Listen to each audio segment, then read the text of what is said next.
It started with a letter. No envelope, no stamp. Just a piece of yellowed paper folded neatly and slid under my apartment door while I slept. I lived alone on the 14th floor of an old building in downtown Chicago, the kind with narrow hallways, flickering lights, and tenants who rarely made eye contact. I unfolded the paper. The handwriting was jagged, like it had been written by someone with trembling hands. "Don't open the closet." That was it. I laughed at first, figured it was a prank. Maybe someone got the wrong door. But something about the ink. It was smudged like it had been written in a rush. And the closet, the one in my bedroom. Something about it suddenly felt wrong, like a memory I hadn't lived but still feared. I left for work trying to shake it off. The day dragged on, and the warning played in my head on loop. Don't open the closet. Why would someone write that?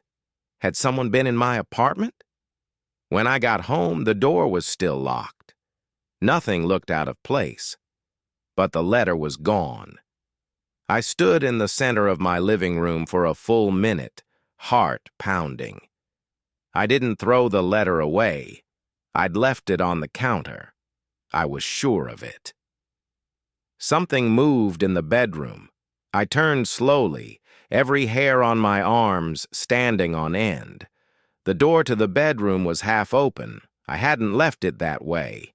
My building was secure, wasn't it? The neighbors below me had a toddler who cried all night, and the guy across the hall never left his room. But I had never felt unsafe, until now. I stepped inside the bedroom. Silence.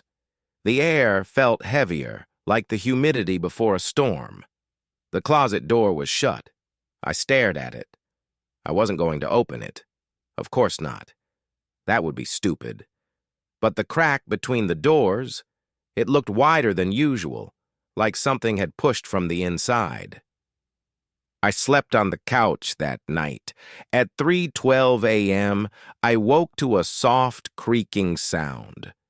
The kind of sound a door makes, very slowly, when it opens. I didn't move at first. I just lay there, blanket pulled up to my chin, ears straining in the silence. The creaking had stopped. Was it my imagination? I sat up slowly. The apartment was dark, save for the orange glow from the street lamp outside bleeding through the blinds. I stood and crept toward the hallway. The bedroom door was fully open now. I was sure I'd left it half closed. I could feel the pull of the darkness inside the room like a breath, steady and cold. I flipped on the hallway light. It didn't turn on. Flicked it again. Nothing. I backed away slowly. My fingers trembled as I reached for my phone. I used the flashlight and pointed it toward the bedroom. Nothing, no movement, no sound. Just that cold pressure in the air like someone was watching. I should have left then. Instead, I walked forward barefoot on creaky floorboards, heart hammering against my ribs. I stopped at the doorway and shined the light on the closet. Still shut. But the crack between the doors was wider now, definitely wider. I stepped closer. The flashlight flickered. "Come on," I whispered. It flickered again, then died completely. I stood frozen, swallowed by the dark. And then I heard breathing. Soft, steady. Not mine. Coming from inside the closet. I stumbled backward and ran for the door, slamming it shut behind me and flipping every light switch I could find. The lights came on this time, every bulb burning too bright. I didn't sleep that night. The next morning, I tried to tell myself it had been a dream. Sleep paralysis. A trick of the mind. But when I opened the bedroom door again, the closet was open. Wide open. Inside, there was nothing but a note, pinned to the back wall with a rusty nail. You looked. I didn't go to work that day. I packed a bag and left the apartment without even brushing my teeth. I checked into a cheap motel a few blocks away, one of those places with peeling wallpaper and a humming ice machine that never stops. But the bed was clean, and the door had 2 locks. That was enough. I didn't sleep much. I kept checking my phone, reading articles on hallucinations, sleep disorders, even carbon monoxide poisoning. Every answer felt flimsy. None of it explained the note that vanished, the lights that didn't work, the breathing. By nightfall, my nerves were so frayed I jumped at my own reflection. I considered calling the police, but what would I even say? "Hey, my closet is haunted?" No one would believe me. At 2:03 a.m., the phone in my motel room rang. Not my cell, the landline, the one I hadn't touched. I stared at it as it rang. 4 times. 5. 6. I picked it up on the 7th. Silence. Then a voice. Low. Familiar. My voice. "Why did you leave?" I slammed the phone down so hard it knocked the receiver off the hook. My chest was tight. I felt like something was crawling beneath my skin. I wanted to leave the city, get on a bus, disappear into the country. But something told me it wouldn't matter, that whatever I'd let out, or let in, wasn't tied to a place. It was tied to me. And then I remembered something. A smell. When I was a kid, we lived in a house with a basement no one ever went into. It always smelled like damp stone and something sweet, like rotting fruit. That same smell was in my apartment last night. I hadn't smelled it in years, but I knew it. Knew it like a scar. I lay awake until dawn, listening to the hum of the ice machine and the groaning pipes in the walls. When the sun rose, I went back to the apartment. Not because I wanted to, because I needed to know. The hallway felt darker than usual. Dim yellow bulbs flickered above as I made my way back to my door. It looked the same. Locked, untouched. But I knew better. Inside, everything was still, eerily still. Dust motes floated in the shafts of morning light slicing through the blinds. It looked ordinary, like nothing had ever happened. But the closet door was open, wide, waiting. I didn't go near it. Instead, I sat on the edge of the bed and stared. Minutes passed, maybe hours. I kept expecting something to emerge, something twisted and black, something that didn't belong in this world. But nothing came out. I stood up, crossed the room, and shut the closet door. It clicked softly. That night I made a decision. I packed up everything important, papers, photos, a few clothes, and booked a one-way flight. I didn't tell anyone, didn't leave a note. I just left. The place I moved to was quiet, small, a little cabin in upstate New York, surrounded by trees and silence.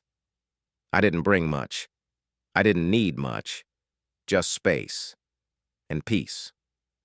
For a while it worked. I'd sit on the porch with coffee and watch the wind move through the trees. I didn't dream. I didn't hear voices. I didn't see shadows move where they shouldn't. Then one night I heard something behind the bedroom wall. A faint tapping, like fingers. At first I told myself it was mice. An old cabin, of course there'd be mice. I bought traps. I filled gaps in the wood. The tapping stopped for 3 days. Then I came home from a walk to find the closet door in my bedroom open. I hadn't opened it. There was a note pinned to the inside wall. "You can't run." I didn't scream. I just stood there, staring at the note like it was a piece of my own skin pinned to the wall. The handwriting was mine. That night, I didn't sleep. I sat in the living room with every light on, a fire burning in the hearth. and a knife on the table beside me. My heart was a tight, steady drum in my chest. Every time the house creaked, I jumped. At 3:12 a.m., the fire went out. Not slowly, instantly. One moment there were flames, the next, just smoke and cold. The lights followed. Click, click, click. Each bulb in the house blinked out, one by one, until only darkness remained. I tried to move, but I couldn't. My limbs were lead, my lungs burned. And then I heard it. The closet door opening again, though I was nowhere near it. Wood groaning, hinges whispering, footsteps, software deliberate, crossing the house, coming toward me. I couldn't breathe, couldn't scream. I felt something lean in just behind me, cold breath on my neck. Something not human, but wearing a shape that used to be. Then a voice. "You brought me here." It spoke inside my head. "You opened the door." 1,000 memories hit me like a flood. Childhood nightmares, the basement, the smell of fruit rot, things I had seen in shadows and convinced myself weren't real. But they were. And I had called them, let them in. The thing behind me moved closer, and suddenly I could move again. I grabbed the knife and turned, slashing through the dark. Nothing, just the empty room. The fire dead, the house silent. But I knew it wasn't gone, only waiting. I moved again after that, changed my name, never stayed anywhere longer than a month. I got rid of phones, avoided mirrors, and never, not ever, slept near a closet. But it always finds me, always. It doesn't need a place anymore. It just needs me. So if you're reading this, if you ever feel like something is watching from behind a door that should be shut, if you find a note with handwriting that looks like yours, don't open it. Don't answer. Don't look. Because once you do, it never stops looking back.